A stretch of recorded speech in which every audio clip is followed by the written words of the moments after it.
I'd like to take this time to tell you about some important job opportunities for you people out there that are complaining and belly aching that there aren't jobs out there.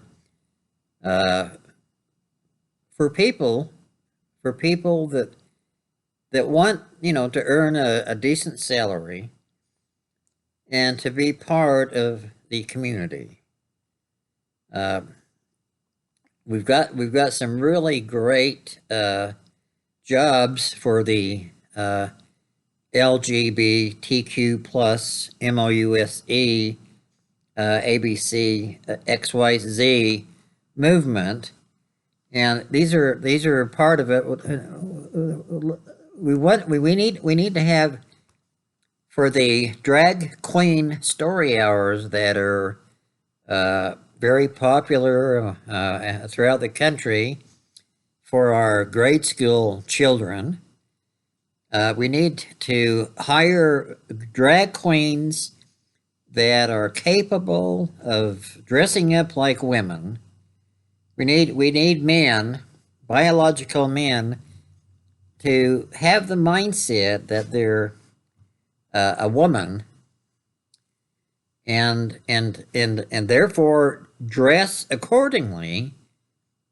Put your panties and your bra on and pick out a nice dress. You can go down to the thrift store and buy a nice dress, or you can buy any kind of dress, or hell, you can wear a bathing suit if you want. But on in the classroom, we like you to dress like a woman, like a sexual woman, and you can have a low cut top on and have those big boobs showing, and then also, you can have kind of a short dress on that shows your thighs, and then when you stand up and walk, you can have, you can have kind of like a bathing suit on, where it shows your butt cheeks when you walk around, and the students can look at it.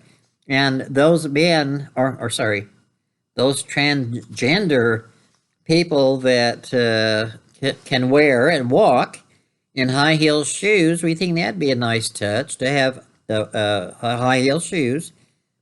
And then, makeup is important. You got to look like a queer. I mean, a drag. You got to look like a drag queen, a transgender person. So the makeup is important. You got to put a lot of dark eyeshadow on, and put some stuff all over your cheeks and different things. Make it look real, because we're living in a real world, and we want the kids to know that you're serious, that we're serious about the transformation of America, going from a male and female to different possibilities. If you want to be a cow, you can be a cow. If you want to be a dog, you can be a dog.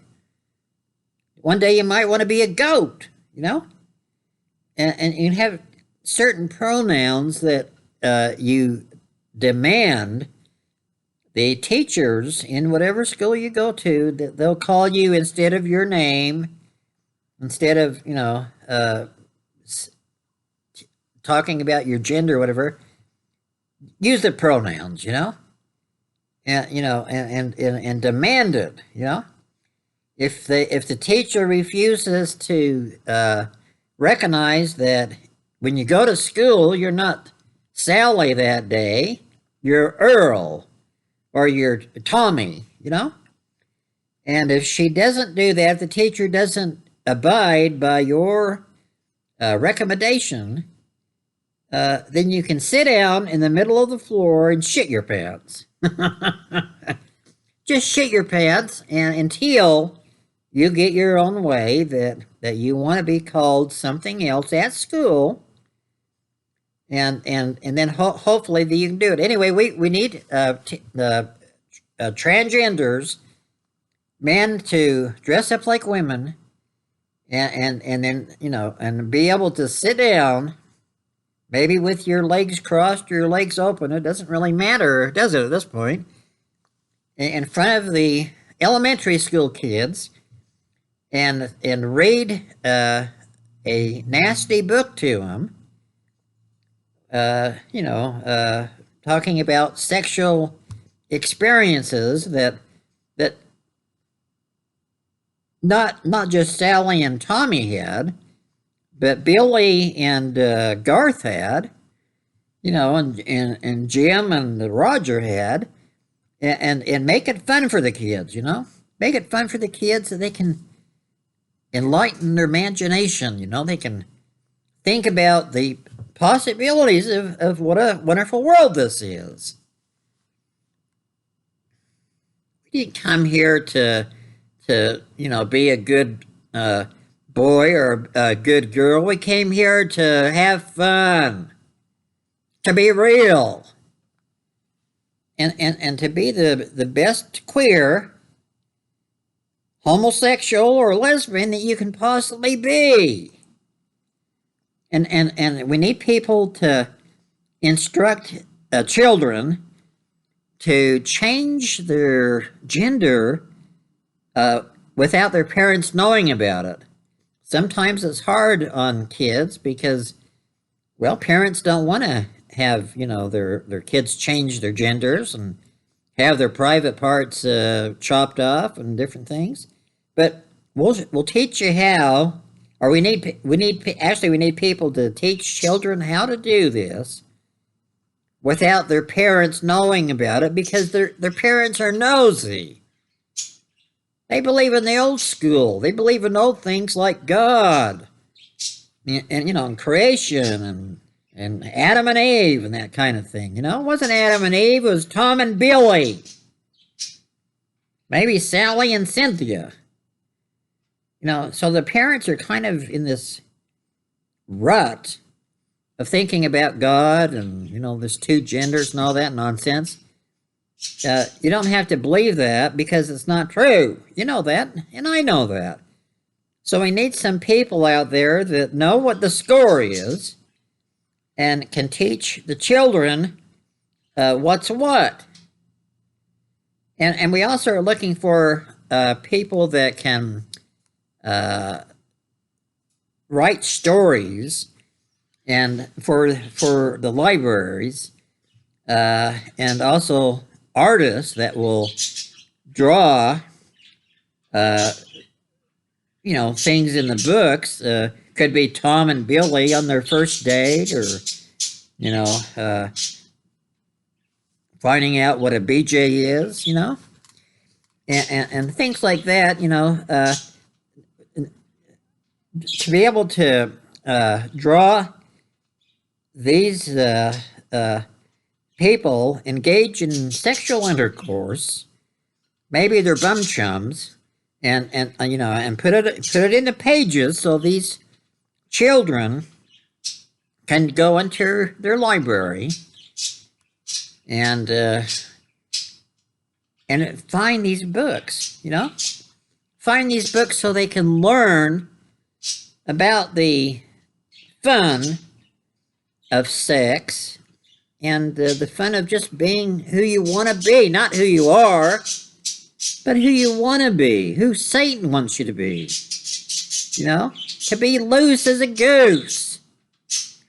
And just so we need artists, and then we also are looking for a person or persons to go into the boys' laboratories at school and stock up the Tampax machines in the boys' bathrooms in the schools, so the boys will have access to Tampaxes during their monthly experience.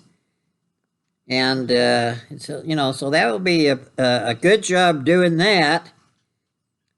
I don't know. There's lots of opportunities if you look in the right places. you might be a racist if you believe in God. You know? No, seriously. You might be a racist if you believe in God. And you might be a racist if you like white snow. You know? If you think it's neat on the piano that there's more white keys than black keys, you're a racist. If you don't like the LGBTQ plus ABC, NBC movement, you're a racist. If you think Jesus was white, you're a racist. You're born a racist. You white people, you're born a racist. You're born thinking you're better than other people. You're not better than other people. You're not better than other people at all. So quit thinking that you're special. You're not special. You're scum. And you hate people. As soon as you're born, you hate your parents. You hate your mother. You hate her breast. It doesn't produce good milk, a satisfying milk for you. You hate your father because he's a deadbeat. You hate neighbors. What have they ever done for you? Love thy neighbor? Come on. Come on, get serious. You hate everybody and everything. That's how you get by in life. Do unto others before they do to you. You know the thing is? Like Biden says, you know what the deal is? So anyway, that's just a kind of an idea of what we're looking for. As far as employment opportunities for you queer people out there. Now, if you're a white female or a white male, there's no need to apply for these jobs because you're last in line. You're last in line for these jobs, so there's not even a reason to come. And another thing is home purchasing. If you have bad credit and you're a deadbeat, you refuse to work, have a terrible score, you can get a good loan. You can get a good loan at this transgender-run bank over here, and they'll cater to you over the person that has a good job and has a good credit score. I mean, what could be better? We want you to have the most satisfying life that you possibly can. What is wrong with you people? We know that there's some really good people out there, and there's some really queer people out there, and we cater to you. You've been an underdog all your life. So that's my tips. That's my tip. If you want to hop on the bandwagon and take advantage of these employment opportunities, then give us a buzz. What a bunch of losers.